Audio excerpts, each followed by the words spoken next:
तो बताया जाए क्या हम लोग देख रहे थे लास्ट क्लास में। फिर से मतलब एक प्रोग्राम बनाया है, बोल के अगले क्लास में और प्रोग्राम देखिए इफ और इस पहले की programme.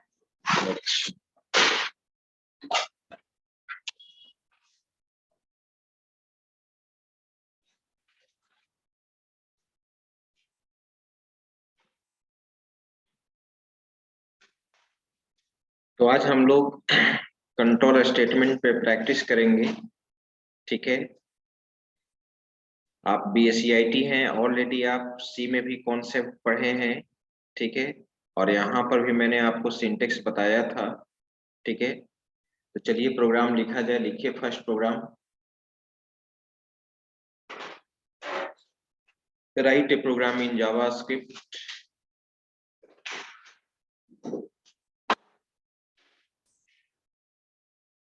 Write a program in JavaScript to input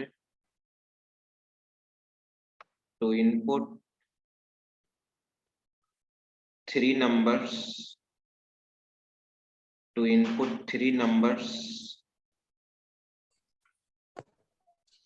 after that find a smallest number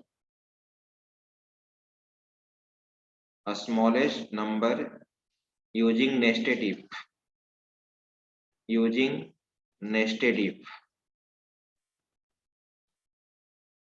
ये प्रोग्राम आप सी प्रोग्रामिंग में भी बनाए होंगे। ठीक है, 3 नंबर में आपको क्या निकालना है, स्मॉलेस्ट निकालना है। ठीक है सर यूजिंग के बाद क्या बोले थे? यूजिंग नेस्टेड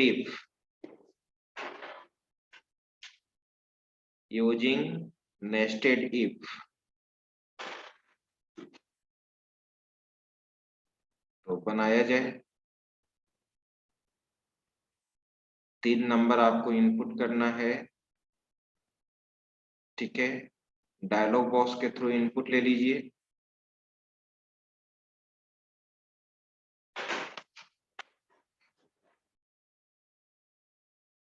और 3 नंबर में स्मॉलेस्ट निकालना है नेस्टेड इफ के थ्रू। नेस्टेड इफ आप जानते हो किसको कहते हैं? नेस्टेड इफ वो तो नेस्टेड लूप, हम नेस्टेड इफ की बात कर रहे हैं। इफ के अंदर इफ।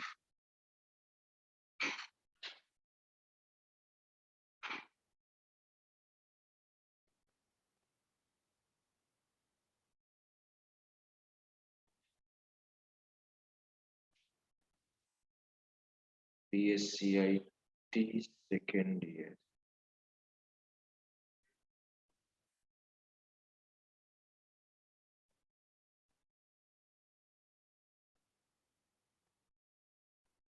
Yes.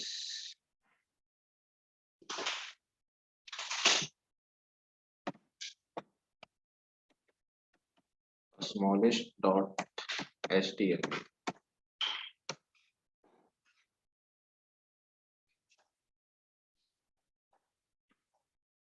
बनेगा या बना दें?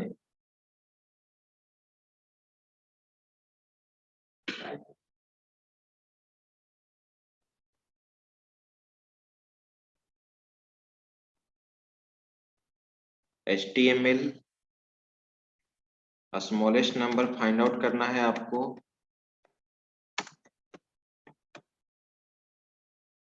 ठीक है, आप जानते हैं जावा स्क्रिप्ट का कोडिंग लिखने के लिए स्क्रिप्ट टैग के अंदर हम लोग लिखेंगे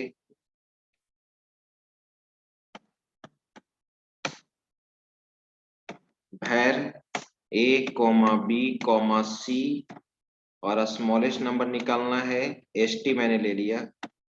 ठीक है, इनपुट ले लीजिए a इक्वल टू, ठीक है, प्रॉम्प्ट इंटर फर्स्ट नंबर।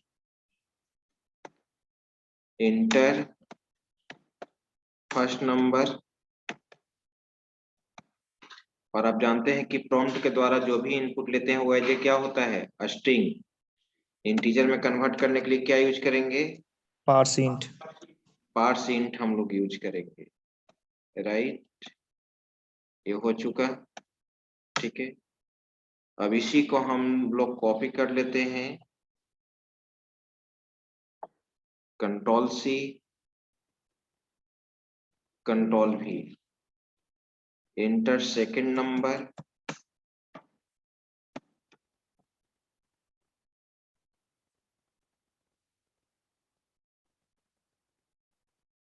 ये B में मैंने इनपुट ले लिया। एक थर्ड नंबर आपको इनपुट करना है C, कंट्रोल V, C में इनपुट ले लिया गया, inter third number, third number. अब अगर इसको सबसे पहले हम एलसी लैडर स्टेटमेंट पे अगर बनाते हैं तो ऐसे बनाएंगे, विदाउट नेस्टेड इफ तुम ही बताओ ए स्मॉलेस्ट कब होगा, जब बी से भी छोटा होगा और सी सी से से भी भी छोटा होगा, right. Logical and operator clear है, समझ रहे हो ना। अगर ये दोनों कंडीशन ट्रू होगा तो एस टी स्मॉलेस्ट वैल्यू को स्टोर करने के लिए लिए हैं, एस टी में किसका वैल्यू चला जाएगा, बोलो, एस टी में किसका वैल्यू चला जाएगा, ए का वैल्यू चला जाएगा, राइट। लेकिन तुम ही बताओ अगर दोनों में से कोई भी कंडीशन फॉल्स हो गया तो क्या ए स्मॉलेस्ट होगा, नो सर, नो सर, तो नेक्स्ट कंफ्यूजन किस में रह जाएगा, नेक्स्ट कंफ्यूजन किस में रह जाएगा, किस किस नंबर में, बी और सी, बी और सी में। तो नेक्स्ट कंडीशन हम बी लेस देन सी देंगे। अगर एक कंडीशन ट्रू हुआ, ठीक है, तो एस टी इक्वल टू क्या होगा, बी, बी, अदरवाइज एल्स में एस टी इक्वल टू क्या हो जाएगा, सी। सी। एक तो ये बन गया, इसको मैं कमेंट सेक्शन में, ये एल्स इफ लैडर स्टेटमेंट से बना है, इसको मैं कमेंट सेक्शन में लिख दिया। अब लेकिन मैंने कंडीशन क्या लगाया है कि नेस्टेड इफ से बनाना है, तो नेस्टेड इफ में जानते हो ना कि इफ के अंदर इफ ना, तो इफ मैंने यहां लिखा ए लेस देन बी, अगर ये कंडीशन ट्रू होगा तो इसके अंदर ध्यान दो, इसके अंदर ए लेस देन बी अगर कंडीशन ट्रू हुआ तो इसके अंदर आएंगे, इफ के ट्रू पार्ट में आएंगे, फिर ए को किसके अंदर ए को फिर किससे कंपेयर कर लोगे, सी से। अगर ये इनर इफ हो गया ना, ये क्या हो गया, इनर इफ हो गया, ठीक है। अब इनर इफ का ट्रू पार्ट और फॉल्स पार्ट लिखना है। इनर इफ का ट्रू पार्ट और फॉल्स पार्ट क्या होगा, अगर ए लेस देन सी तो इसका मतलब एस टी इक्वल टू क्या हो जाएगा, ए, राइट। और एल्स में क्या हो जाएगा, एस टी इक्वल टू सी हो जाएगा, वेरी गुड। अब चलो, आउटर इफ का कंडीशन फॉल्स भी तो हो सकता है, ये आउटर इफ जो फर्स्ट है ए लेस देन बी, ये कंडीशन फॉल्स भी तो हो सकता है, तो इसका एल्स पार्ट लिखना होगा। तो एल्स पार्ट में हम यहाँ पे एल्स पार्ट के अंदर हम क्या लिखेंगे, ध्यान दो, ए लेस देन बी, अगर एक कंडीशन फॉल्स हो गया तो क्लियर है कि ये स्मॉलेस्ट नहीं है, तो नेक्स्ट कंफ्यूजन किस में बनेगा, नेक्स्ट कंफ्यूजन किससे होगा, बी और सी में होगा।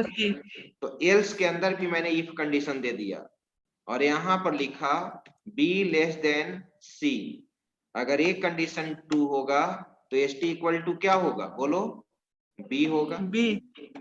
और एल्स में आ जाओ, एस टी इक्वल टू क्या हो जाएगा, सी हो जाएगा, राइट। प्रोग्राम तुम्हारा रेडी है नेस्टेड इफ के थ्रू, और एस टी को क्या कर दोगे, प्रिंट करा दोगे, ठीक है। आप प्रिंट कराइए, डॉक्यूमेंट डॉट राइट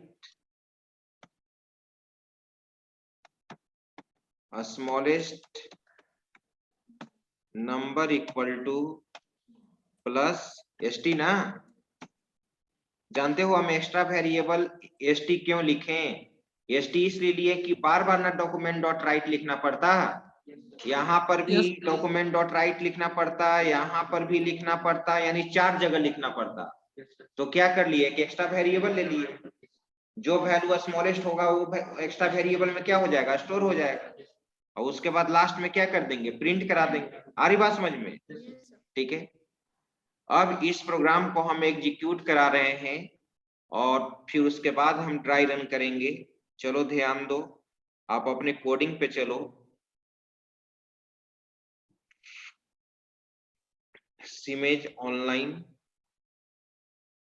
आप आ जाइए अपने फोल्डर में, BSc IT second year JavaScript smallest.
देखिए रन किया, पूछा यहाँ पे इंटर फर्स्ट नंबर, दिखाई दे रहा है ना dialogue box.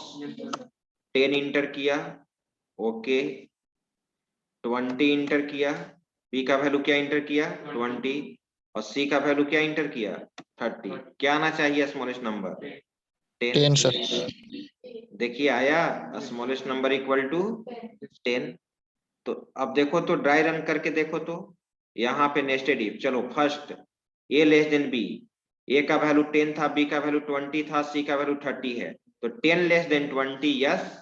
Condition outer if का कंडीशन क्या हुआ, ट्रू हुआ।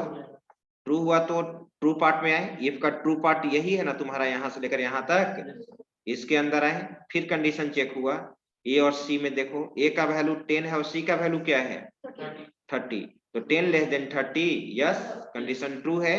तो ए का वैल्यू किस में चला जाएगा, एसटी में, यानी एसटी में क्या चला गया 10, और इफ से क्या हो जाएंगे बाहर ना, बाहर होने के बाद एसटी का वैल्यू क्या हो गया, प्रिंट हो गया।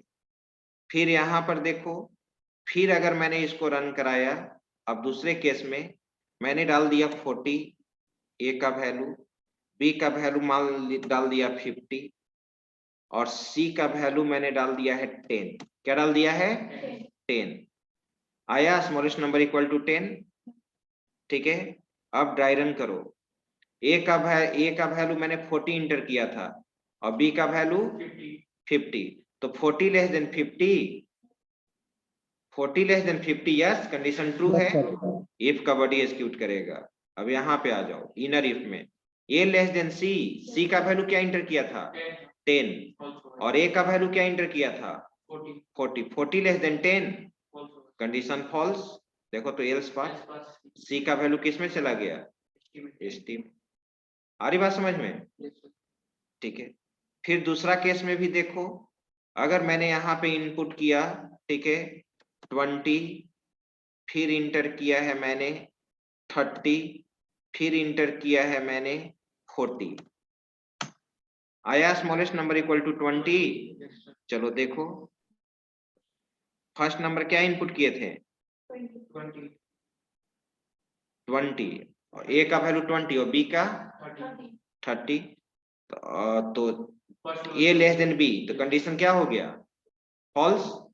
ए का वैल्यू क्या था 20 और बी का नहीं, तो हमको एल्स पार्ट एग्जीक्यूट कराना है, एल्स पार्ट मुझे एग्जीक्यूट कराना है। फिर से मैं ले रहा हूं इनपुट, ध्यान देना, ऐसे लेता हूं 30 ले लिया,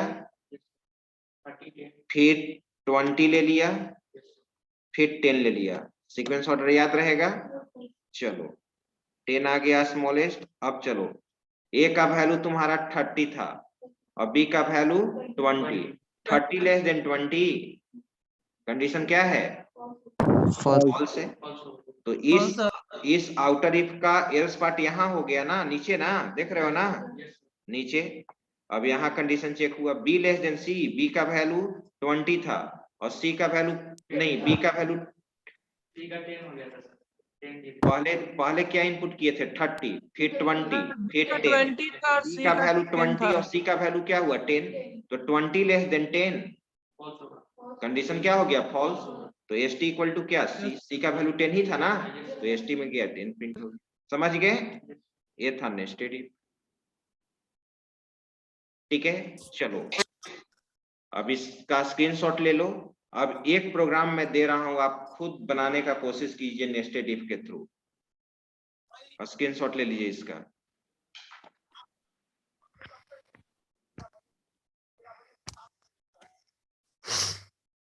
स्क्रॉल करें। यस सर, ऊपर की। ये लास्ट।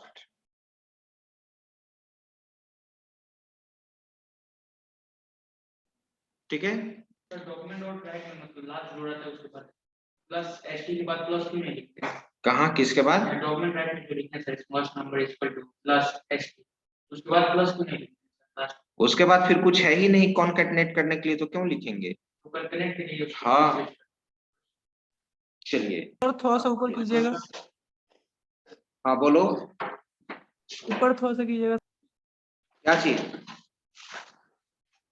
स्क्रॉल। स्क्रॉल।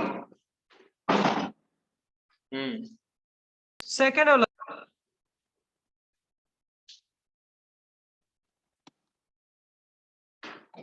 ये था।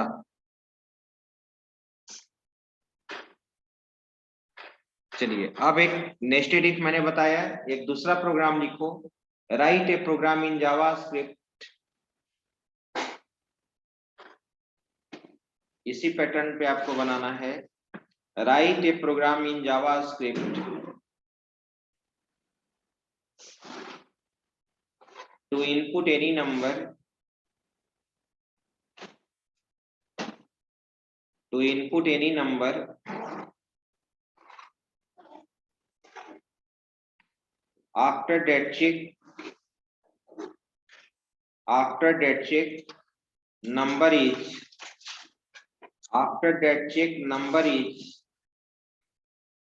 even positive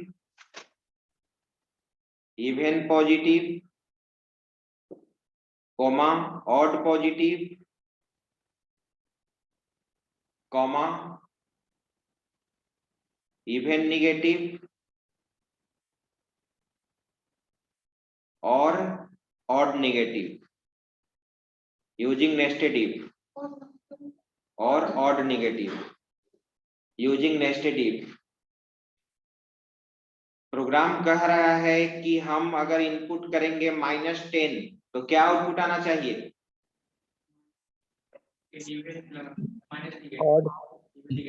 negative. Even negative आना चाहिए। अगर हम इंटर करते हैं 13 तो क्या आना चाहिए, 13 इंटर करते हैं तो क्या आना चाहिए, odd positive. Odd positive. Even. समझ गया ना, तो इसको नेस्टेड इफ से बनाना है। तो अब मैं थोड़ा सा आपको हिंट करना चाहता हूं कि अगर हम आउटर के द्वारा इवन और ऑड चेक कर ले, आउटर के द्वारा क्या चेक कर ले, इवन या ऑड, तो आउटर के थ्रू अगर इवन ऑड चेक कर लेंगे तो इनर के थ्रू फिर क्या चेक करेंगे, पॉजिटिव नेगेटिव।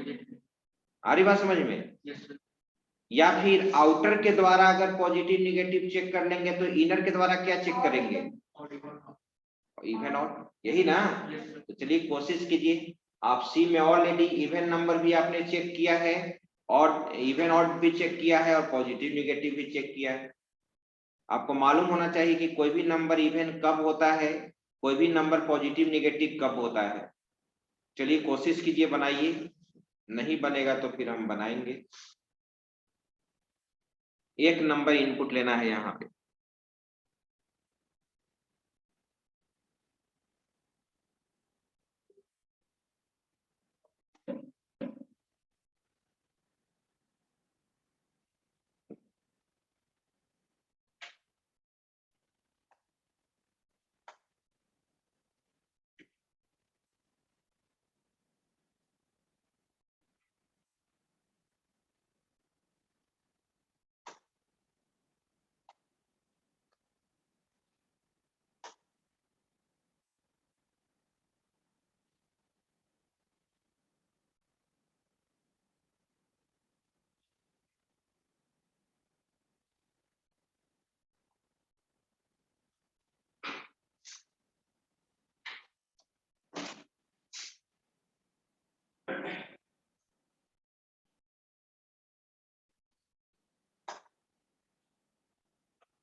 क्या कर रहे हो जी? मोबाइल में क्या कर रहे हो?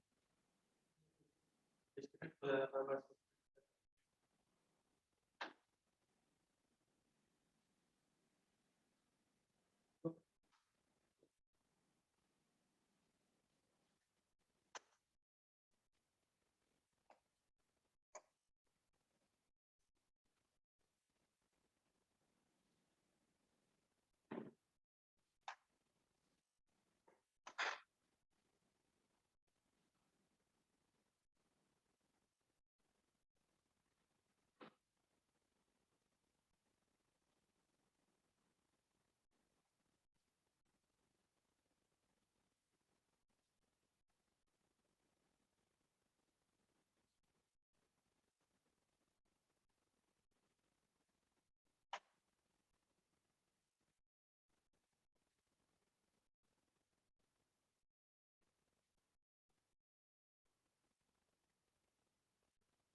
क्या बन रहा है या बनाए?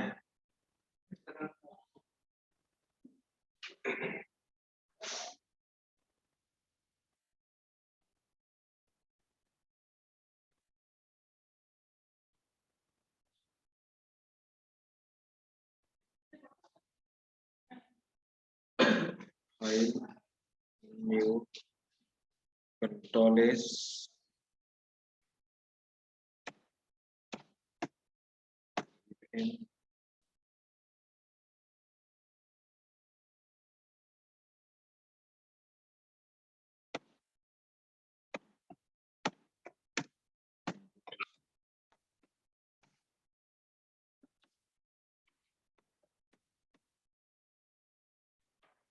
HTML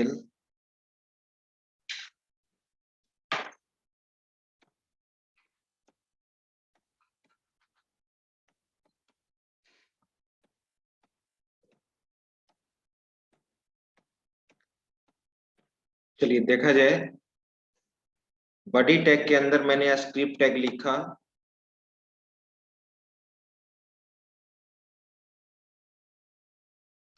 ये सब प्रोग्रामिंग आपको सी पे ही फोकस करना चाहिए, प्रैक्टिस करना चाहिए।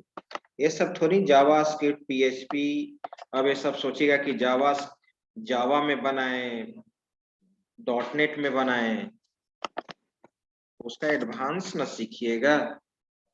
ए इक्वल टू, सबसे पहले एक नंबर हम इनपुट करेंगे, भैर ए ले लिया, variable declare a equal to parseInt,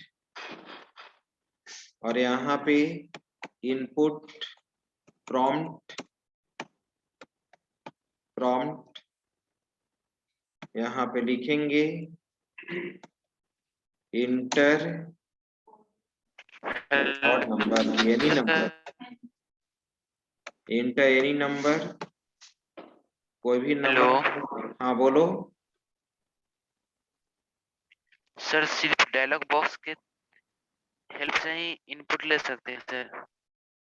dialogue box के थ्रू ही अभी इनपुट लेने के लिए ना बताए हैं, अभी तो टेक्स्ट बॉक्स के थ्रू इनपुट लेने के लिए नहीं बताए हैं। Okay sir, okay sir. अभी बताएंगे तब ना HTML form handling, HTML form element से वैल्यू कैसे रिट्रीव कीजिएगा, टेक्स्ट बॉक्स हो गया, रेडियो बटन हो गया, चेक बॉक्स हो गया, कॉम्बो बॉक्स हो गया, ठीक है। Yes sir, yes sir. तो नंबर अभी हम इनपुट कर लिए डायलॉग बॉक्स के थ्रू, ठीक है। एक मैसेज किए हैं कंप्लीटेड, कौन बना लिए हैं बताइएगा। यहाँ पे हम कंडीशन क्या लिखेंगे, कुछ एक्सप्लेन करो।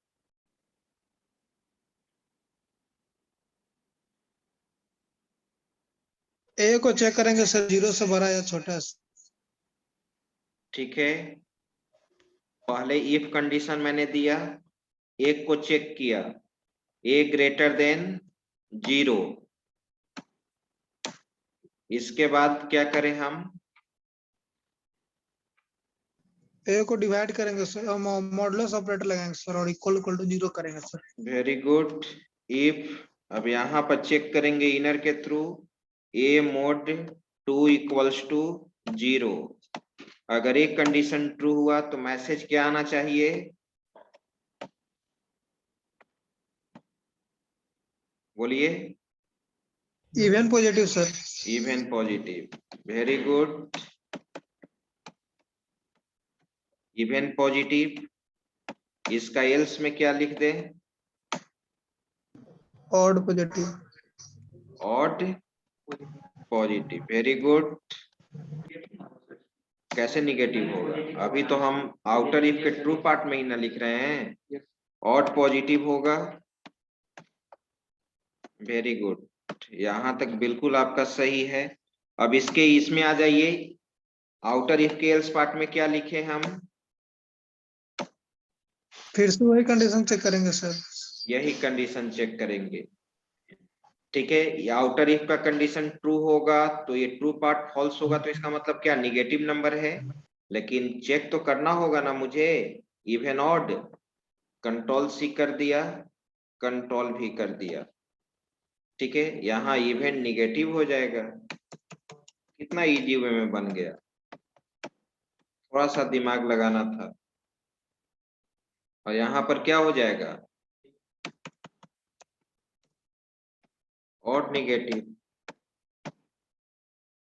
ठीक है, बन गया है।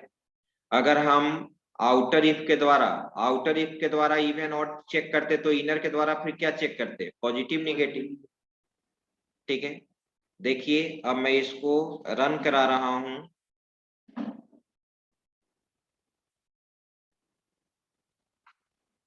कौन सा प्रोग्राम था अभी, इवन पॉजिटिव।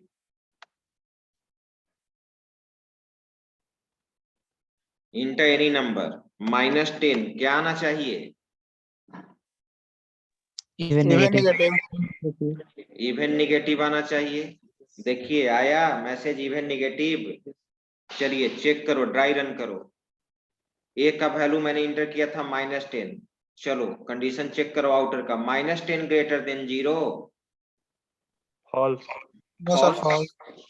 अब इफ का फॉल्स, तो फॉल्स पार्ट तो यहाँ पर है ना, फॉल्स पार्ट यहाँ नीचे में। अब चेक करेगा, -10 मोड 2 इक्वल्स टू 0, यस 2 से 10 को डिवाइड करेंगे तो रिमाइंडर क्या मिलेगा, 0। कंडीशन क्या हुआ, ट्रू। मैसेज क्या आएगा, इवन निगेटिव। आई बात समझ में। फिर रन कराओ, फिर मैंने यहाँ पे रिफ्रेश किया, फिर मैंने डाल दिया इस बार 13, क्या आना चाहिए आउटपुट,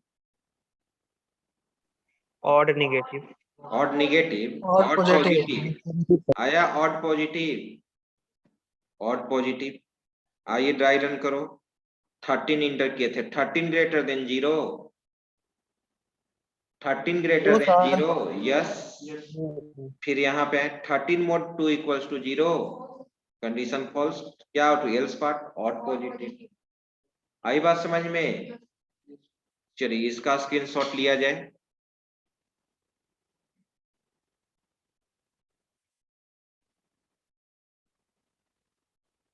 ठीक है। नेक्स्ट प्रोग्राम लिखा जाए, next programme.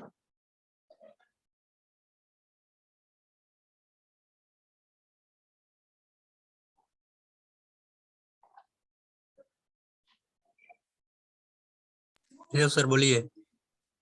Write a program in JavaScript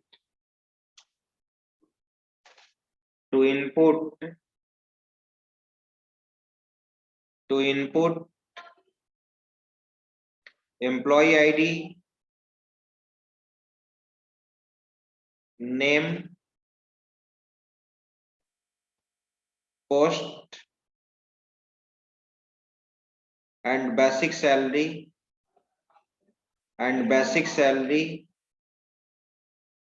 of employee.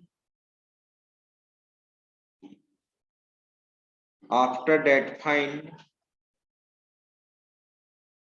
gross salary and net salary for given extra allowance. Sir basic salary के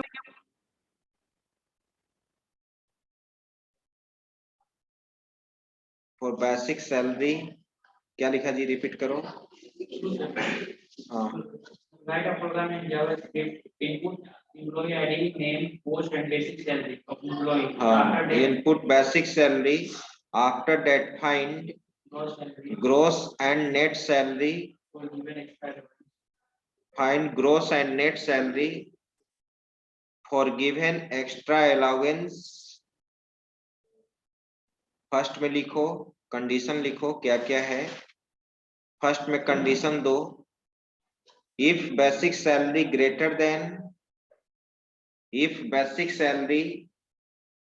greater than equal to greater than or equal to 20,000, then HRA equal to 40%, comma DA equal to 90%, comma TA equal to 30%, comma MA equal to MA medical allowance, MA equal to 15% and PF equal to 10%. Second condition, if basic salary greater than or equal to 10,000, then HRA equal to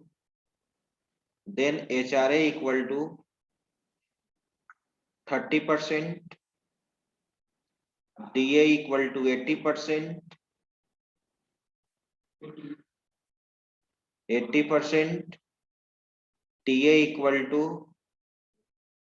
TA equal to 25%, MA equal to 10% and PF equal to 10%. Third otherwise में लिख लो, third में otherwise HRA equal to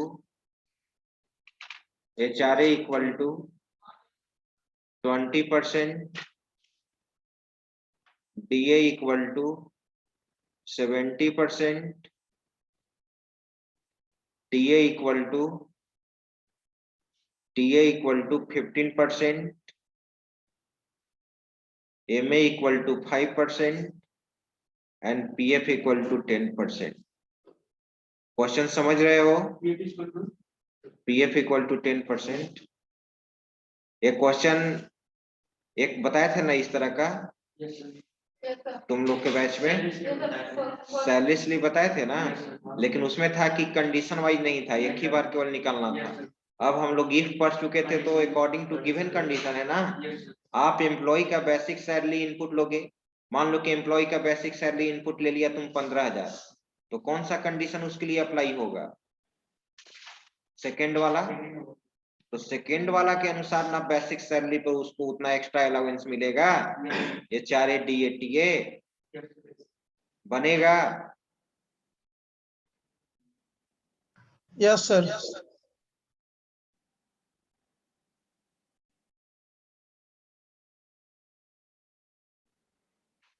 एक मणिशंकर बोला है, और कोई hand raise कीजिए, उसी स्टूडेंट से पूछेंगे। मैं ठीक है बना रहा हूं, लेकिन अगर इस प्रोग्राम को बनाने के लिए आपको कहा जाए, क्योंकि आप सी पढ़ चुके हैं, आपको BCA से ज्यादा प्रोग्रामिंग के बारे में कॉन्सेप्ट क्लियर होना चाहिए, क्योंकि BCA फर्स्ट ईयर में तो क्यू बेसिक पुराना प्रोग्रामिंग लैंग्वेज था, वो सिंपल में वो प्रोग्रामिंग करना सीखा है। लेकिन आप तो सी पढ़ चुके हैं, जो सभी प्रोग्रामिंग लैंग्वेज का मदर लैंग्वेज कहा जाता है। जिसका सी अच्छा होगा वही आगे आने वाला प्रोग्रामिंग लैंग्वेज पे कोडिंग पे पकड़ बनाएगा। जिसका सी वीक हो गया उसको तो प्रॉब्लम रखा हुआ है, चाहे वो C++ हो, जावा। आप सोचिएगा कि जावा में आकर कॉन्सेप्ट क्लियर करे, तो बिल्कुल गलत। आप लोग को ये होना चाहिए था, जब सी पढ़ चुके तो ये सब प्रोग्राम में थोड़ा सा हम हिंट देते, आप लोग को बना लेना चाहिए था। सर सी को रिकवरी करने के लिए क्या करना पड़ेगा? सी पे जितना हो सके आप प्रोग्राम पे प्रैक्टिस कीजिए, सी पे जितना हो सके प्रोग्राम पे प्रैक्टिस कीजिए, ठीक है। इसीलिए हम बहुत सी प्रोग्रामिंग पे प्रैक्टिस कराते हैं बच्चे लोग को, ताकि आगे आने वाला प्रोग्रामिंग लैंग्वेज में किसी भी तरह का कोई प्रॉब्लम ना हो। अगर आपको कोई टीचर 4 प्रोग्राम बना रहे हैं तो आप 8 प्रोग्राम बनाइए। चलिए मैं बनाता हूं। अब इस चीज को जावास्क्रिप्ट में हम क्या प्रैक्टिस कराएं? मुझे अभी PHP में बहुत कुछ पढ़ाना है, फिर सिलेबस पीछे होगा। अगले क्लास में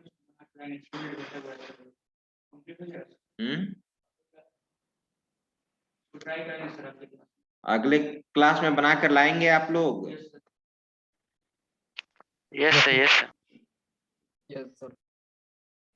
चलिए, तो अगले क्लास में अगर आप बनाकर लाएंगे तो मैं दूसरा प्रोग्राम बनाता हूं, ठीक है। नेक्स्ट अबीफ का कॉन्सेप्ट खत्म हो गया, चारों कॉन्सेप्ट आप यूज करना जान गए। अब इसके बाद आता है क्या? Switch case statement. क्या आता है? Switch case statement. लिखा जाए एक प्रोग्राम स्विच केस पे।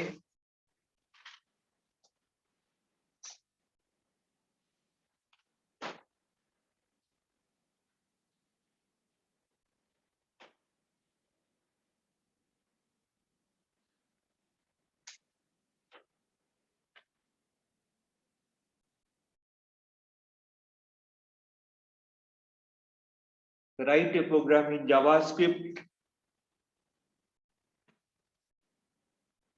Write a program in JavaScript to input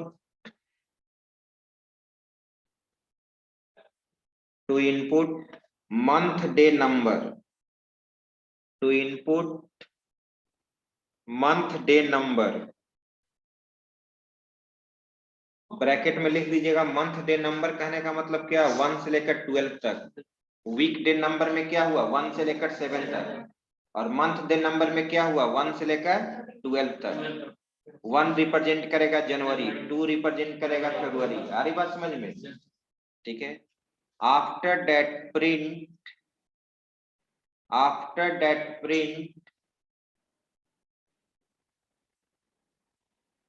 corresponding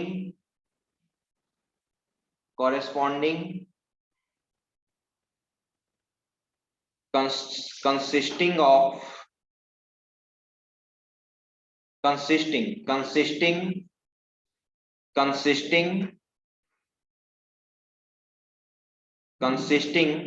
number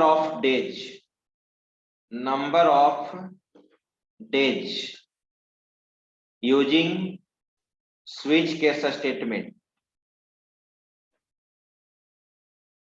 ये प्रोग्राम कह रहा है, पहले समझिए सभी लोग, ये प्रोग्राम कह रहा है कि यूजर इनपुट करेगा 1 से लेकर 12 तक मंथ डे नंबर।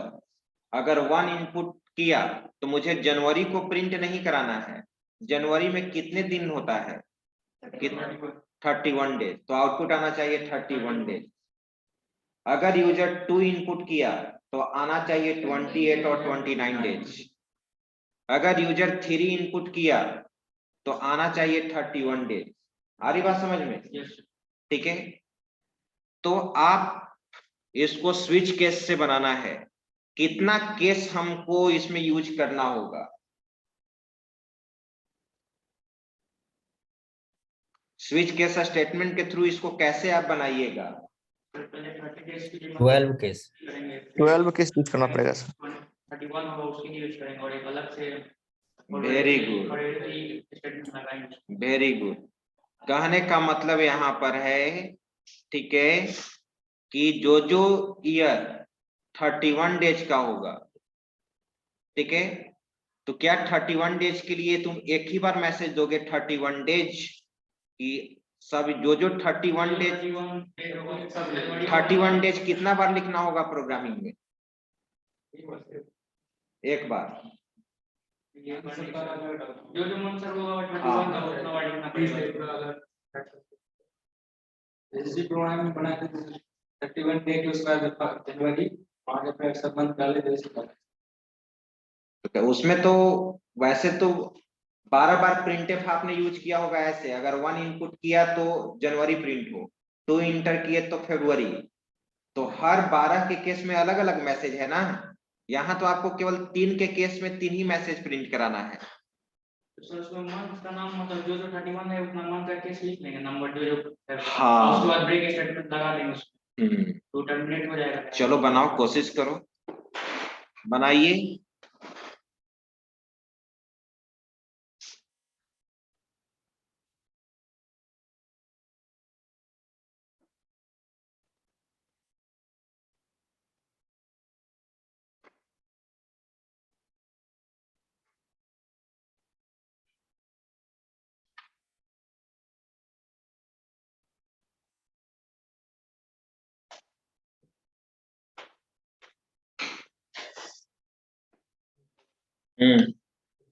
बन गया।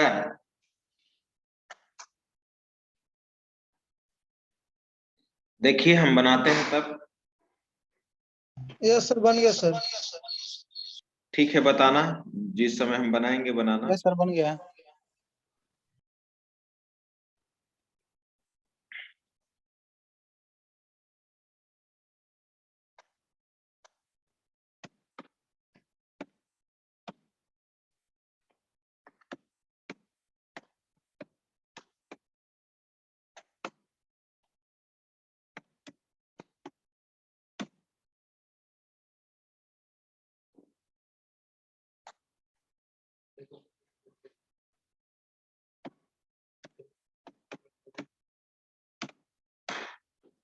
स्क्रिप्ट भर the month day number input करना है। MDN मैंने वेरिएबल ले लिया, MDN मंथ डे नंबर। तो MDN equal to %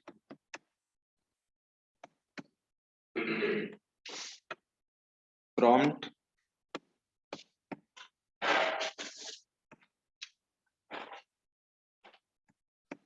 inter any month day number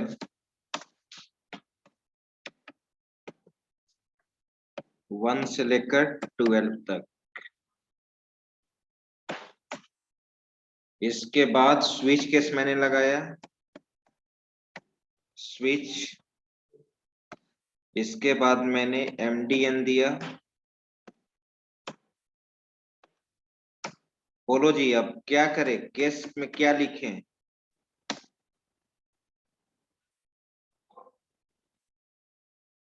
MDN sir, O sorry, case 1 में सर 1 लिखाएगा सर।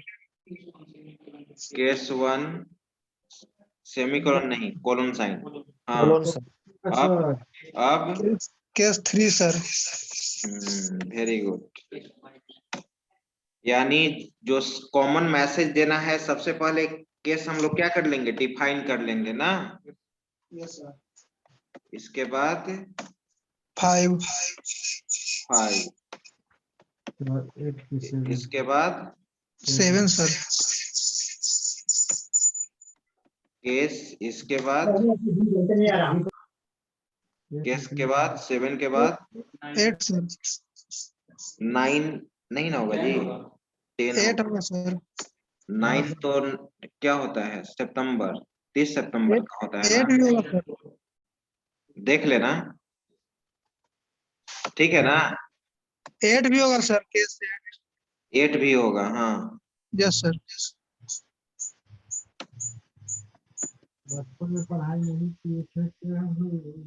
केस 8, इसके बाद 12 सर। 12।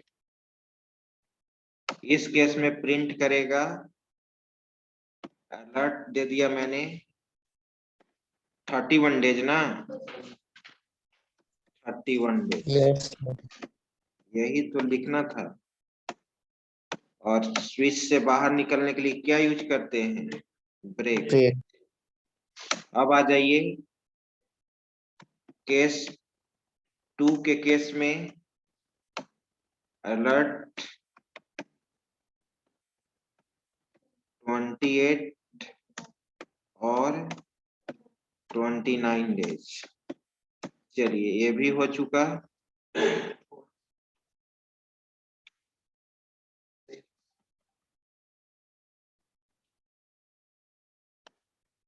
ब्रेक यूज कर दिया।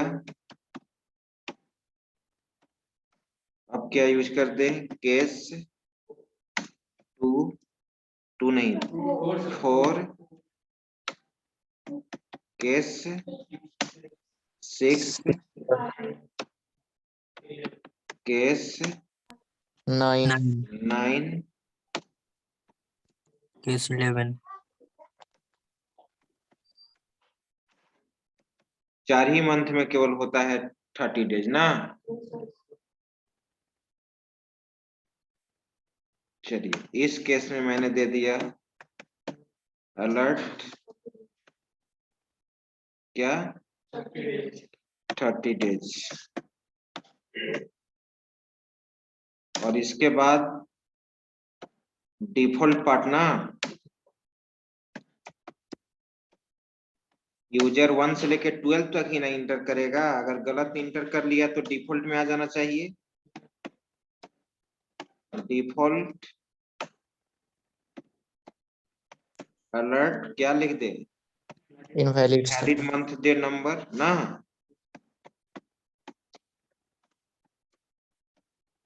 Month day number.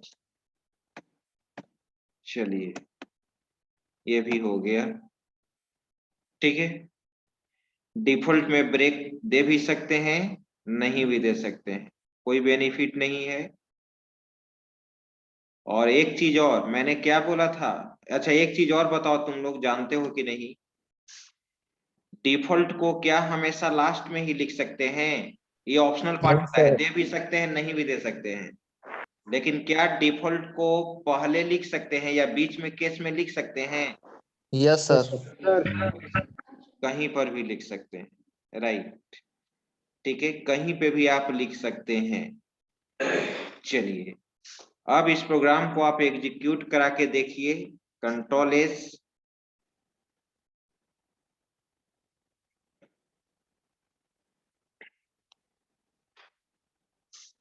Month day,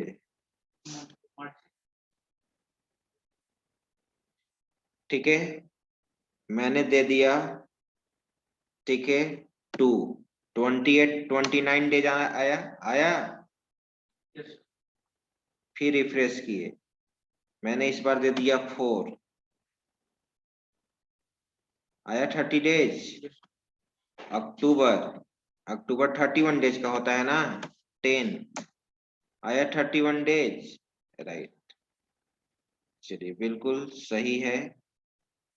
अब हम स्विच केस से अब बाहर निकलना चाहते हैं, अब हम आते हैं लूपिंग स्टेटमेंट पे। इसका भी स्क्रीनशॉट आप ले लीजिए।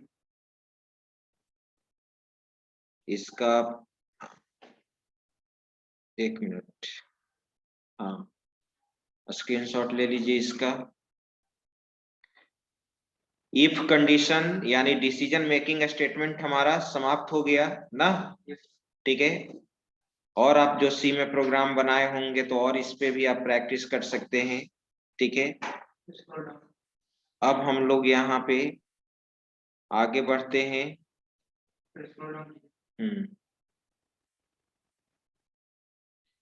चलिए ठीक है, आज हम ही क्लास को रिपीट करेंगे, ठीक है। दिनेश आज क्लास नहीं लेंगे C++ का, ठीक है। नेक्स्ट क्लास वो लेंगे, वो एग्जामिनेशन ड्यूटी में है, हम ही पढ़ा देते हैं।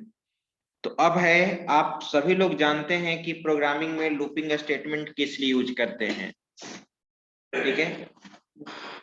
आप जानते हो कि the main purpose of looping statement is used to repeat a block of statement multiple times according to requirement.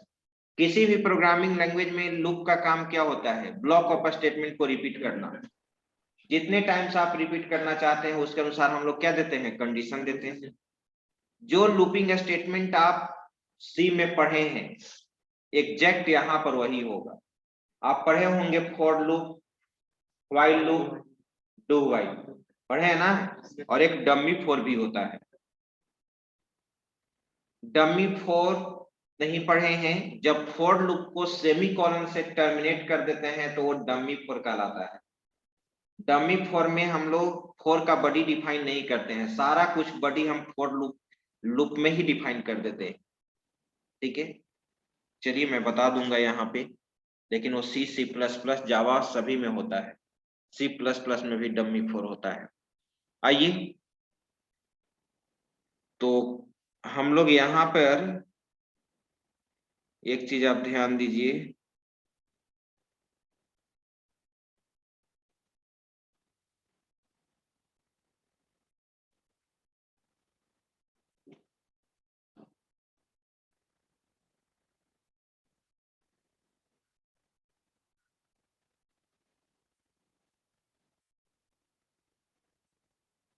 इसी में लिख देते हैं। एक ऑलरेडी कंट्रोल नाम का फाइल नोटपैड में बना हुआ था,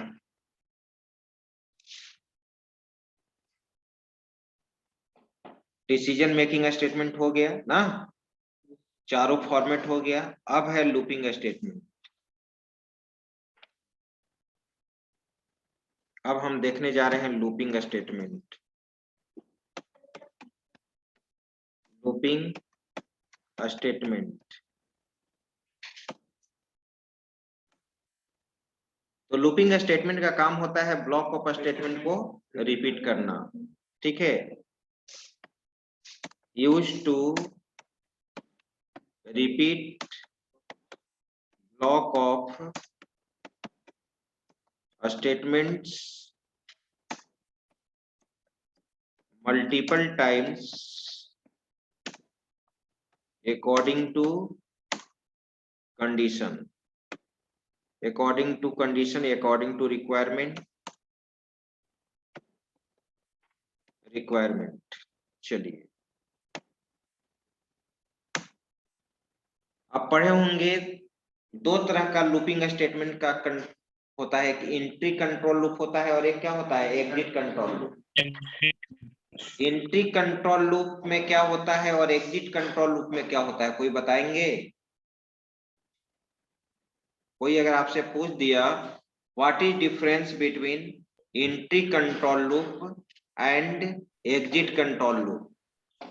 सर एंट्री कंट्रोल लूप में पहले कंडीशन चेक किया जाता है, उसके बाद ये लूप कंडीशन ट्रू तब चलेगा, नहीं चलेगा sir. Very good. Entry control loop में सबसे पहले कंडीशन चेक होता है, उसके बाद ही बॉडी एग्जीक्यूट होता है, ठीक है। बिल्कुल सही बताया है आपने।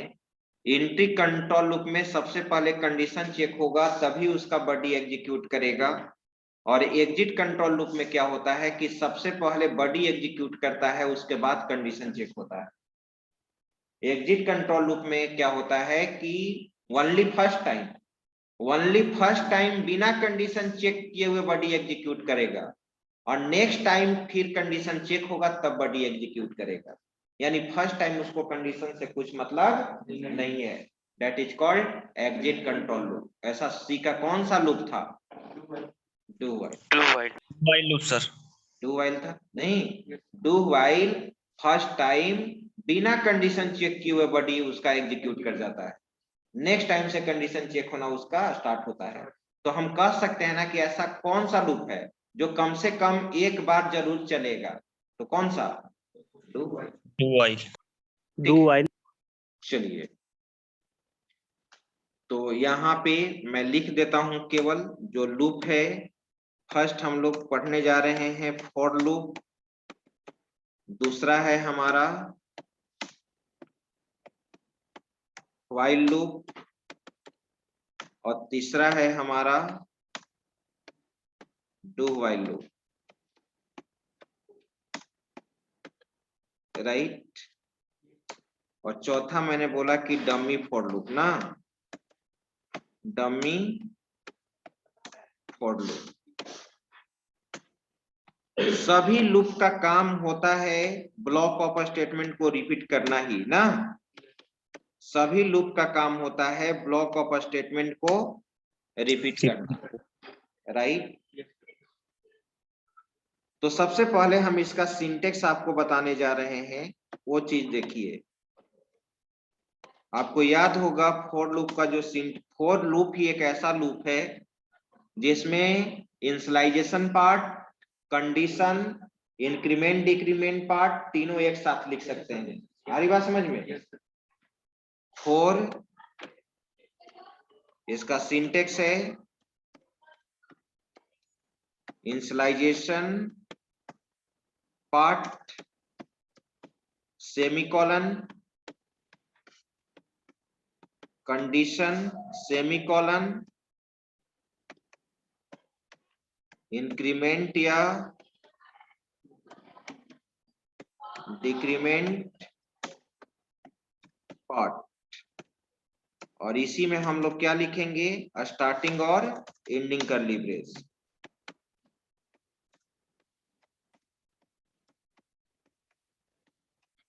ब्लॉक ऑफ स्टेटमेंट्स, और मैंने इसको बंद कर दिया, ठीक है। चलिए अब देखिए, तो अब मैं अगर आपसे पूछूं फॉर लूप में 2 सेमी कॉलन देना मैंडेटरी है या ऑप्शनल है? फॉर लूप में 2 सेमी कॉलन देना मैंडेटरी है या ऑप्शनल है? मैंडेटरी है सर। अगर इंस्टॉलेशन पार्ट नहीं रहे तब? फॉर लूप में अगर इंस्टॉलेशन पार्ट नहीं रहे और इंक्रीमेंट डिक्रीमेंट पार्ट नहीं रहे, केवल कंडीशन रहे,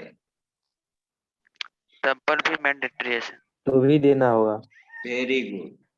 फॉर लूप में दोनों सेमीकोलन मैंडेटरी है, चाहे इंस्टॉलेशन पार्ट हो या न हो, ठीक है।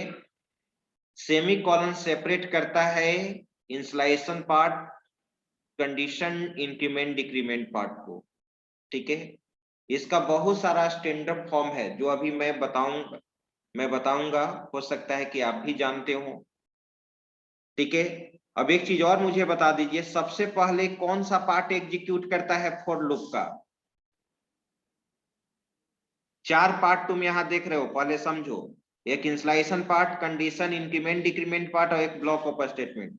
सबसे पहले कौन सा पार्ट एग्जीक्यूट करेगा? Initialization sir. वेरी गुड, सबसे पहले इंस्टॉलेशन पार्ट एग्जीक्यूट करेगा। फिर मेरा क्वेश्चन, क्या इंस्टॉलेशन पार्ट फिर बाद में एग्जीक्यूट करेगा? एक बार एग्जीक्यूट करने के बाद फिर से इंस्टॉलेशन पार्ट एग्जीक्यूट करेगा या नहीं? No sir. वेरी गुड, नहीं करेगा, ठीक है।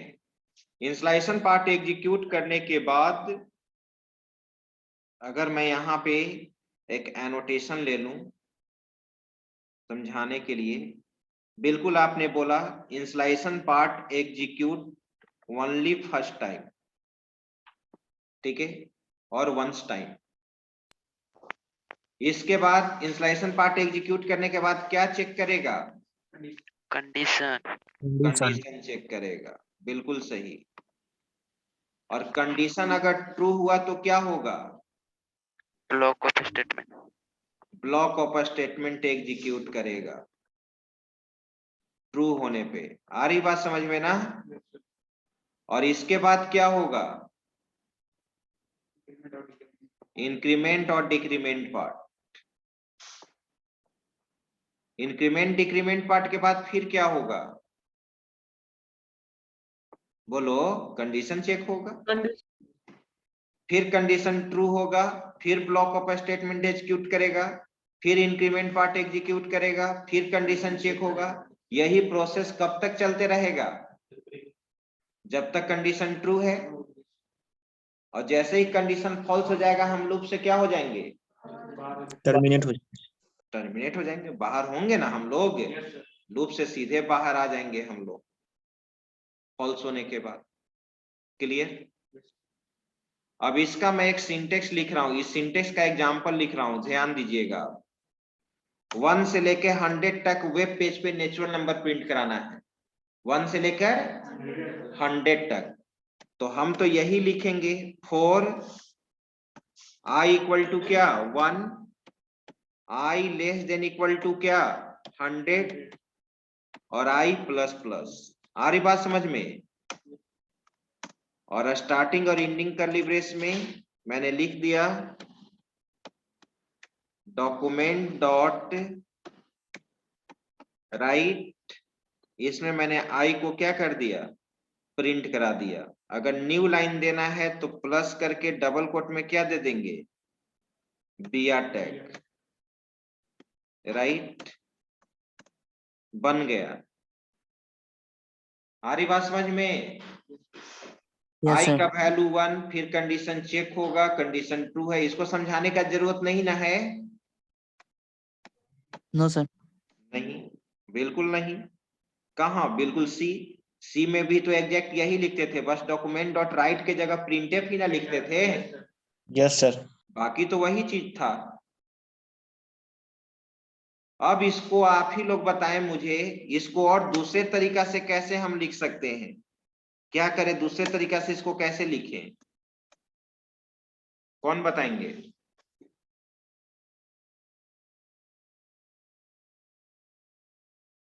हम चाहते हैं कि इंस्टॉलेशन पार्ट और इंक्रीमेंट पार्ट फॉर लूप में नहीं लिखें।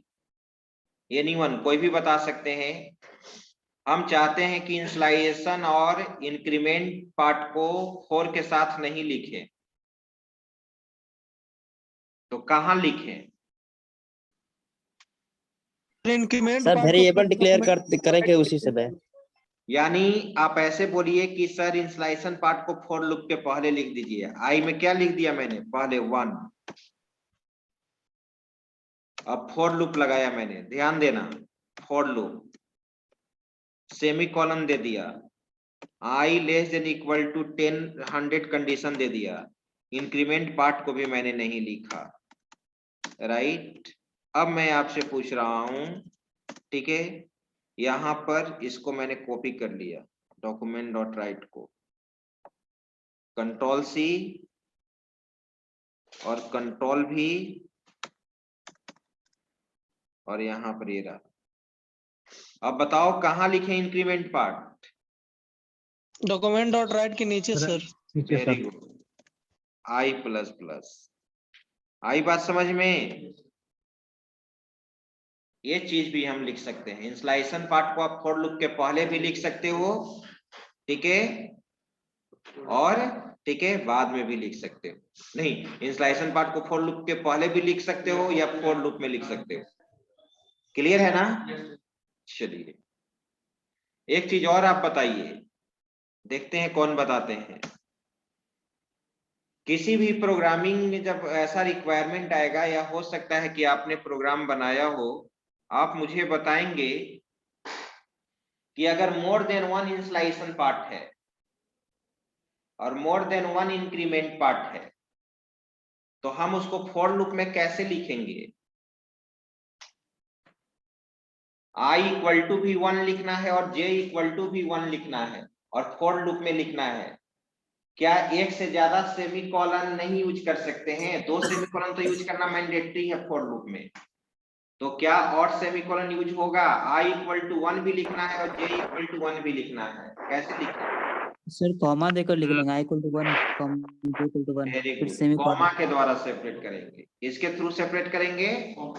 तो हमेशा आपको याद रखना है कि अगर more than one initialization part हो, जैसे i = 1, j = 1, k = 1, तो आप कॉमा के द्वारा सेपरेट करेंगे।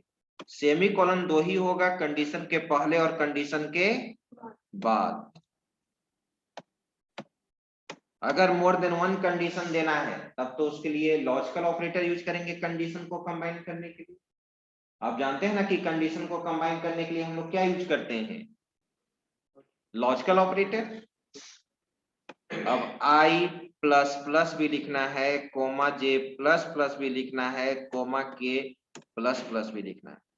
तो मेरा कहने का मतलब यही था कि फॉर लूप में अगर more than one initialization part हो, more than one increment part हो, तो उसको किसके द्वारा सेपरेट करते हैं? कॉमा के द्वारा सेपरेट करते हैं। क्लियर है ना? चलिए, ये भी आप जान गए। अब आप इसका सिंटेक्स देखिए व्हाइल लूप का। व्हाइल लूप का सिंटेक्स, इसमें केवल कंडीशन ही ना देते हैं। Yes sir. सबसे पहले आप इसमें इनिशियलाइजेशन पार्ट अगर होगा तो आप पहले दे दीजिए इनिशियलाइजेशन पार्ट। देख रहे हो तुम? इसके बाद मैंने व्हाइल लूप दे दिया। व्हाइल में क्या दे दिया? Condition. Condition starting curly brace दे दिया। इसके अंदर ब्लॉक ऑफ स्टेटमेंट्स दे दिया और इसी में नीचे हम क्या दे देंगे? Increment and decrement part.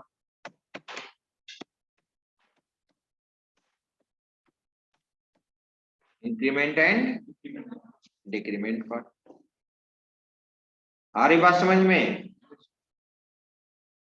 और इसके बाद व्हाइल को मैंने क्या कर दिया? क्लोज। इसके थ्रू अगर नेचुरल नंबर प्रिंट कराना है 1 से लेकर 100 तक, तो क्या लिखें बताइए? i = क्या? 1। व्हाइल में क्या लिख देंगे? i <= 100, right. Starting curly brace print कराएंगे, कंट्रोल भी। और अब i++ ना। आई बात समझ में? समझ रहे हैं कि इसको समझाना होगा? समझाने की जरूरत नहीं है जी। नो सर समझ गए सर वो कर लीजिए। आप समझ, क्या बोलो? समझ रहे हैं ना? यस सर बोलिएगा। अब ऐसा नहीं कि जिसको जो समझ में नहीं आए फिर से समझा देंगे। समझ रहे हैं सर ना? बता दीजिए। समझा बता देंगे, दीजिए। ठीक है। देखिए, तो सबसे पहले इंस्लाइजेशन पार्ट है। i = क्या है? 1 है। अब सबसे पहले कंडीशन चेक होगा। 1 <= 100। कंडीशन क्या है? ट्रू है कि फॉल्स? टू है ट्रू सर। है। तो ट्रू है तो व्हाइल का बॉडी एग्जीक्यूट करेगा। तो i का वैल्यू क्या है? 1 प्रिंट कर जाएगा। New line, br new line generate करेगा। i++, अब i का वैल्यू इंक्रीमेंट ऑपरेटर है, एक से वैल्यू को इंक्रीज करता है। अब i का वैल्यू क्या हो जाएगा? 2। और आप जानते हैं कि जब एक बार लूप में इंटर कर गए तो बाहर तभी निकलेंगे जब कंडीशन क्या होगा? फॉल्स। तो फिर कंडीशन चेक हुआ, 2 <= 100, ट्रू है। फिर व्हाइल का बॉडी रिपीट करेगा, फिर 2 प्रिंट होगा। फिर i का वैल्यू 1 से बढ़ेगा, क्या हो जाएगा? 3। फिर कंडीशन चेक होगा, 100 टाइम तक चलेगा सर। यस, यही प्रोसेस चलते रहेगा ना 100 तक, और 100 प्रिंट करने के बाद जब 101 हो जाएगा तो फिर कंडीशन चेक होगा ना, 101 लेस देन और इक्वल टू 100, कंडीशन क्या, फॉल्स, लूप से क्या हो गया, बाहर। आई बात समझ में? Yes sir. ठीक है, अब थर्ड है तुम्हारा डू व्हाइल। बताइए आप लोग, डू व्हाइल लूप जनरली हम लोग कहाँ यूज करते हैं?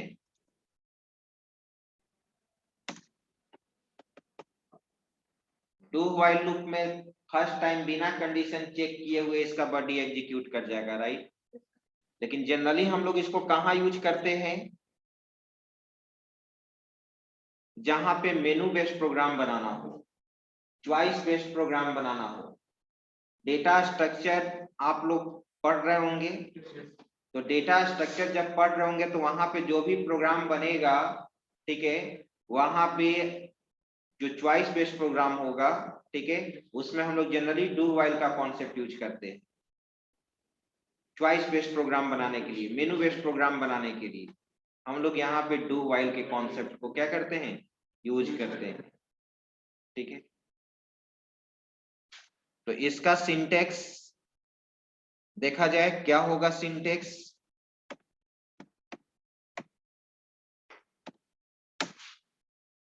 सबसे पहले इनिशियलाइजेशन पार्ट,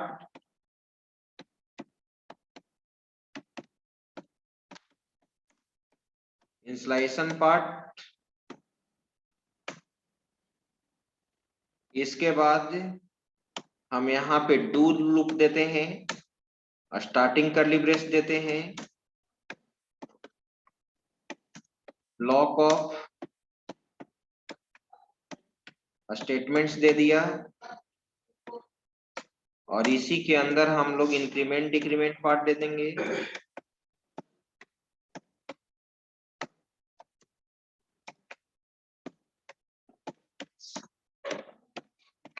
डिक्रीमेंट पार्ट दे दिया, और लास्ट में कंडीशन देते हैं ना,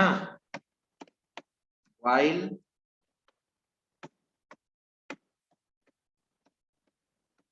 कंडीशन, और यहाँ पे सेमीकोलन देना मैंडेटरी। यही ना सिंटेक्स पढ़े होंगे सी में, याद आ रहा है do while? Yes sir.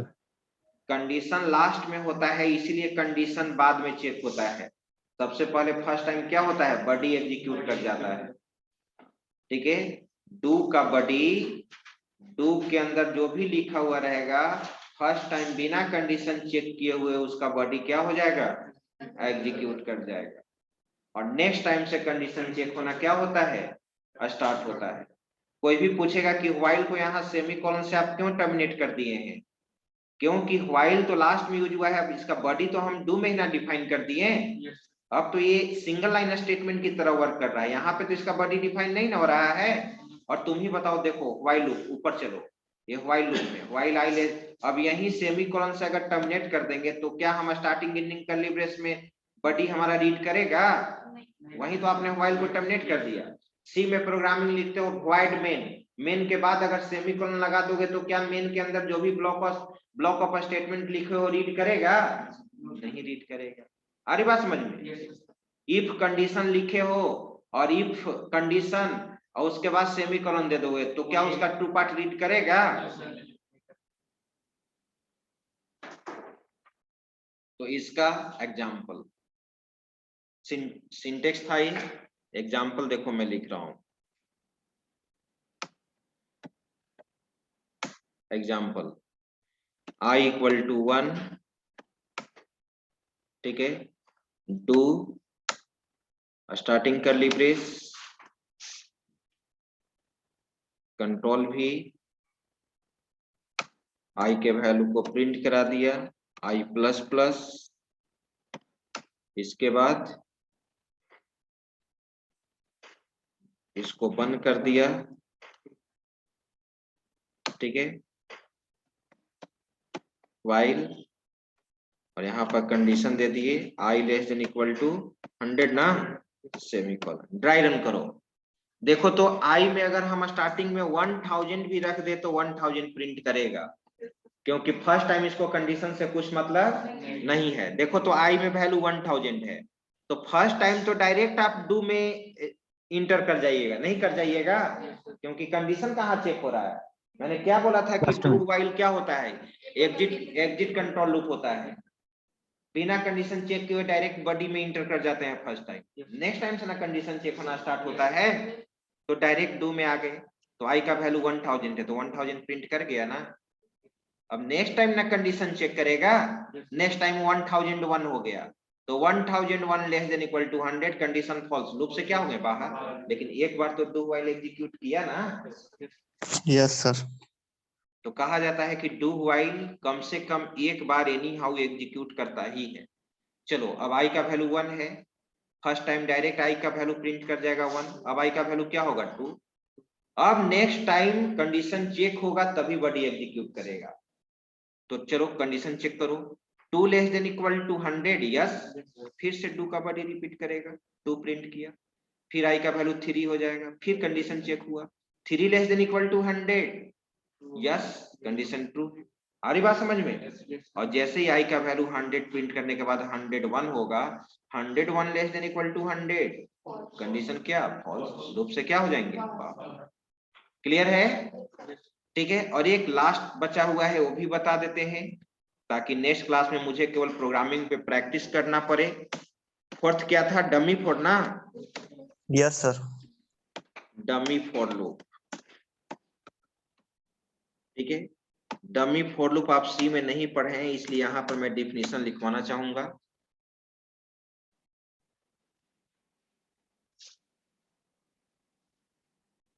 When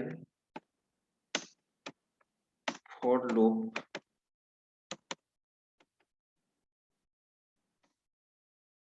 terminated with semicolon is called dummy for loop. When for loop terminated with semicolon is called dummy for loop. This loop does not contain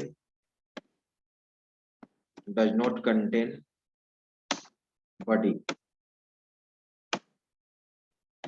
ये loop body को नहीं रखता है क्योंकि आप for loop को जब semicolon से ही टर्मिनेट कर देंगे तो बॉडी कहाँ रहेगा, नहीं ना। सारा कुछ हम लोग लिखते हैं इंक्रीमेंट डिक्रीमेंट पार्ट में ही। देखो इसका सिंटेक्स क्या होता है।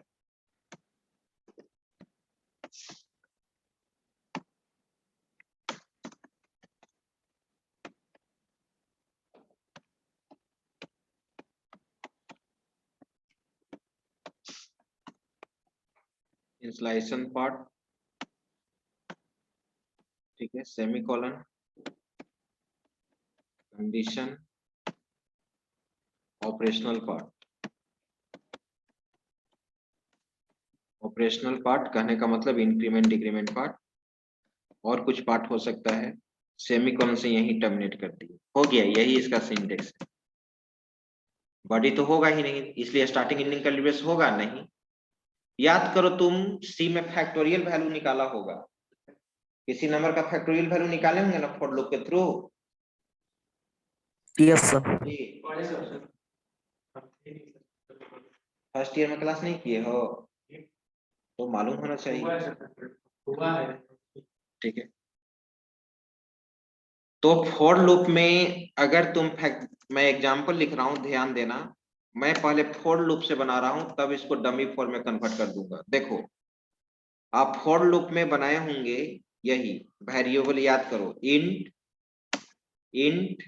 ठीक है, एन में नंबर आप इनपुट करते हैं आई लूप चलाने के लिए, और एक फैक्ट वैल्यू ले लिए, फैक्ट इक्वल टू 1 ना। Yes sir. फैक्टोरियल वैल्यू इसमें स्टोर होगा। अगर 5 का फैक्टोरियल निकालना है तो लगातार 1 से लेकर 5 तक मल्टीप्लाई करेंगे, या फिर 5 से 1 तक जाएंगे, एक ही बात हुआ ना। 1 से 5 तक लगातार मल्टीप्लाई करो, 1 मल्टीप्लाई 2 मल्टीप्लाई 3 5, या तुम 5 मल्टीप्लाई 4 मल्टीप्लाई 3, 5 से 1 तक जाओ या 1 से 5 तक जाओ, कोई दिक्कत नहीं। No sir. तो आप लिखते थे यहाँ पे फॉर i इक्वल टू 1 से i इक्वल टू 1 लिखते थे, लूप को चलाएंगे i लेस देन और इक्वल टू n तक, और हर बार i प्लस प्लस करेंगे ना। Yes sir. और यहाँ पर आप लिखते थे फैक्टोरियल में, फैक्ट में फैक्टोरियल वैल्यू, तो fact equal to fact into i, यही लिखते थे ना जी। Fact into i, yes sir. Right, यही फैक्टोरियल वैल्यू निकल गया।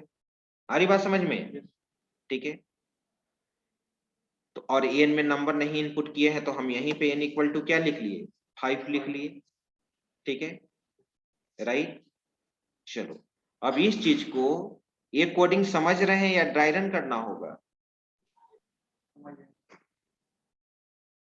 ड्राई रन करने का, प्रोग्रामिंग का ड्राई रन करने का कॉन्सेप्ट ये होता है, हर प्रोग्राम को तुम लोग खुद से ड्राई रन ऐसे करो।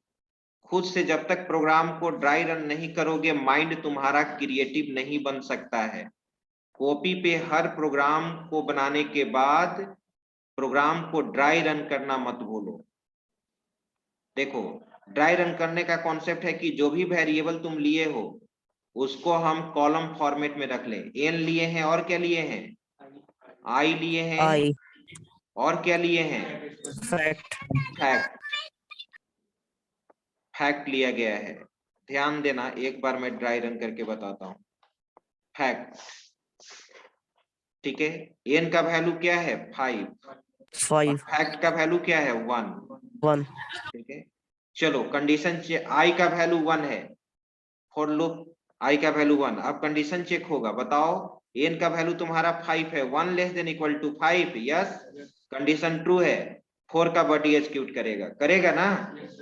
Fact equal Yes, to sir. Fact into i, तो फैक्ट का स्टार्टिंग वैल्यू क्या है 1 और आई का वैल्यू क्या है 1, तो 1 1 इंटू 1 क्या होगा 1 हेलो, हाँ सर, क्लास में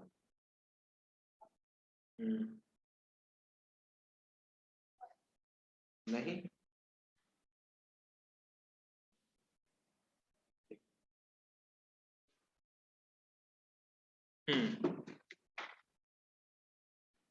आई इक्वल टू 1, तो आई का वैल्यू 1 है और फैक्ट का वैल्यू 1। तुम लोग कोई बता सकते हो कि फैक्ट में 1 ही क्यों रखा गया? अदर नंबर भी तो हो सकता था, 2 3 4 0, 1 ही क्यों रखा गया? हाँ, क्योंकि किसी भी नंबर में 1 से मल्टीप्लाई करेंगे तो कोई फर्क नहीं पड़ता है। नहीं सम पता। करना रहता है तो देखते हो 0 रख लेते हैं, क्योंकि sir. किसी भी नंबर में 0 ऐड करने से कोई फर्क नहीं पड़ता है। और इसलिए इनिशियलाइज करना मैंडेटरी है, क्योंकि जब ये first time fact equal to fact into i जब फर्स्ट टाइम एग्जीक्यूट करेगा तो फैक्ट का कुछ ना कुछ वैल्यू खोजेगा ना। Yes sir. अगर फैक्ट में कुछ भी इनिशियलाइज नहीं करे तो फैक्ट का वैल्यू यहाँ खोजेगा, तो कैसे इवैल्यूएट होगा, नहीं मिलेगा तो। और 1 इसलिए कर दिए कि 1 से किसी नंबर में मल्टीप्लाई करेंगे तो कोई फर्क नहीं पड़ेगा, तो 1 इंटू 1 यानी फिर से फैक्ट में 1 हो गया। और तुम जानते हो कि एक बार फॉर लूप में इंटर कर गए तो बाहर तभी निकलेंगे जब कंडीशन फॉल्स होगा। अब आई का वैल्यू इंक्रीमेंट पार्ट बढ़ेगा, आई का वैल्यू 1 था, अब आई का वैल्यू क्या हो जाएगा 2 हो जाएगा। फिर कंडीशन चेक हुआ 2 लेस देन 5, यस, फिर 4 का बॉडी एग्जीक्यूट करेगा। Fact equal to fact into i का वैल्यू 2 है और इस बार फैक्ट का वैल्यू 1 ही है, तो 1 मल्टीप्लाई 2, फैक्ट का वैल्यू 2 हो जाएगा ना। फिर आई का वैल्यू बढ़ेगा तो क्या होगा 3 less than equal to 5, yes, फिर 4 का बॉडी एग्जीक्यूट करेगा। Fact equal to fact into i, fact का वैल्यू 2 है और आई का वैल्यू क्या है 3, तो इस बार फैक्ट का वैल्यू क्या हो जाएगा 6, फिर आई का वैल्यू बढ़ेगा 4, इस बार क्या हो जाएगा 4 मल्टीप्लाई 6 24 हो जाएगा ना। फिर आई का वैल्यू क्या होगा 5, यस, कंडीशन ट्रू है, 5 less than equal to 5, yes. फिर आ जाओ, फैक्ट का वैल्यू 24 और आई का वैल्यू 5, तो क्या हो जाएगा 120 हुआ 120, और आई का वैल्यू 5 के बाद क्या हो जाएगा 6, कंडीशन क्या हो गया 6 less than equal to 5, condition false, loop से क्या हो गया बाहर आ गया। 120 ही ना फैक्टोरियल वैल्यू होता है, समझ गए। चलिए अब मैं इसी को डमी 4 से बनाता हूं, इसी को डमी 4 का क्या लूप कॉन्सेप्ट होता है कि जो 4 के अंदर जो तुम बॉडी में लिखे हो ना, उसको ऑपरेशनल पार्ट में लिख दो। किसमें लिख देंगे? जहां इंक्रीमेंट डिक्रीमेंट पार्ट लिखाता है वहीं पे लिख देंगे। देखो मैं लिख रहा हूं, देखो इसको डमी 4 से कैसे हम बना रहे हैं। 4 I equal to 1, I less than equal to n, I plus plus नहीं, I प्लस प्लस अभी नहीं, ठीक है। पहले कंडीशन चेक होने के बाद बॉडी ना एग्जीक्यूट करता है, तब ना इंक्रीमेंट पार्ट। तो पहले बॉडी लिख दो। यहाँ पर क्या है body? Fact equal to fact into i. अब सेमीकोलन दे दो। इसके बाद क्या है? I plus plus. बन गया एक ही लाइन में। यही है डमी 4। 4 का कहीं बॉडी डिफाइन किए? नहीं। जो भी 4 के बॉडी में है उसको आप किस में लिख दोगे? ऑपरेशनल पार्ट में। लेकिन एक प्रॉब्लम है इसमें। क्या? सारे प्रॉब्लम को आप डमी 4 से नहीं बना सकते हैं। जिस लूप के अंदर इफ कंडीशन यूज होगा, जिस प्रोग्राम में जिस लूप के अंदर इफ कंडीशन होगा, उसको तुम डमी 4 से नहीं बना सकते हो, ठीक है। प्राइम नंबर नहीं बना सकते हो, परफेक्ट नंबर नहीं बना सकते हो, लेकिन हाँ आर्मस्ट्रॉन्ग नंबर बन जाएगा, फैक्टोरियल वैल्यू बन जाएगा, ठीक है। किसी नंबर के डिजिट का रिवर्स करना बन जाएगा, पैलिंड्रोम नंबर बन जाएगा, ठीक है। ये सब प्रोग्राम बन जाएगा।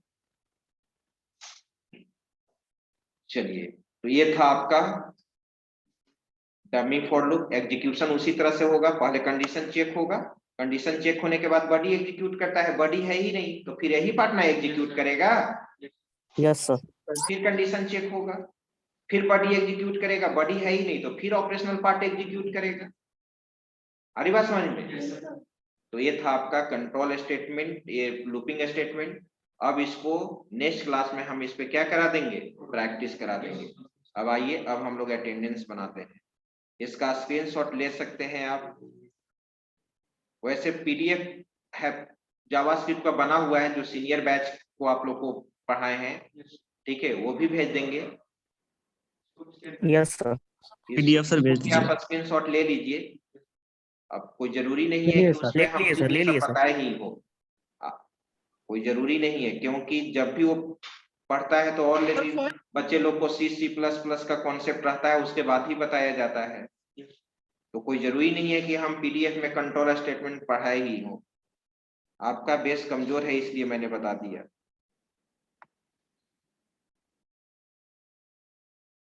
चलिए, यहां से आप स्क्रीनशॉट लेना स्टार्ट कीजिए। रुक जाइए।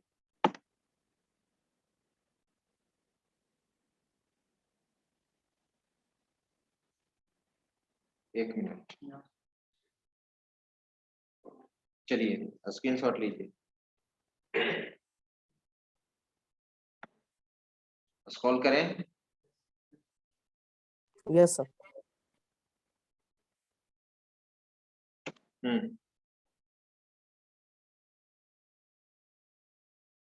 स्क्रॉल करें। Yes sir.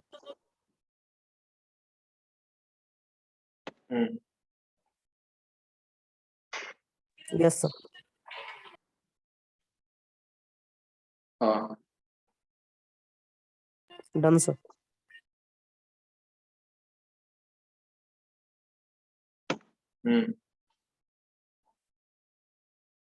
Done sir.